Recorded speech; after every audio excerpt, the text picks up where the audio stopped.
কাজই আমার সবচাইতে বেশি ভালো লেগেছে। তারপর ওটিটিতে হইচইতে একটা কাজ দেখেছি। সেটা ভালো লেগেছে। আমার মনে হয় যে ওর যে অ্যাপিয়ারেন্স স্ক্রিনে দর্শক তো ওর চেহারায় মুগ্ধ হয়ে যায়। ১ম প্লাস হচ্ছে ওর এইটা।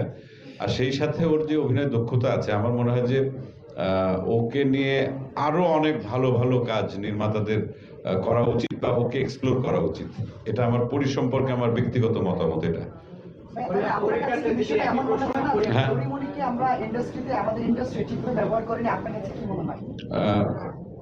আরো ভালোভাবে অবশ্যই আরো বেশি ব্যবহার করা উচিত। আসলে ব্যবহার করা তো আসলে অনেক ক্ষেত্রেই হয় না, অনেক বাস্তবতার ক্ষেত্রেই হয় না। সেটা অনেক শিল্পী শুধু পরিমণি না, আমাদের দেশে অনেক ভালো ভালো অভিনেতা অভিনেত্রী আছেন যাদেরকে আমাদের যেভাবে আসলে পাওয়া উচিত আমরা অনেককেই পাইনি। সেটা নানান কারণেই হতে পারে, টেকনিক্যাল কারণে সবকিছু। কিন্তু যেহেতু পরিমণি এখনো চলমান, পরি যেহেতু পাখায় ভর দিয়ে উড়ে বেড়ায় সব জায়গায়, অতএব পরির ক্ষেত্রে সেই সুযোগটা আছে।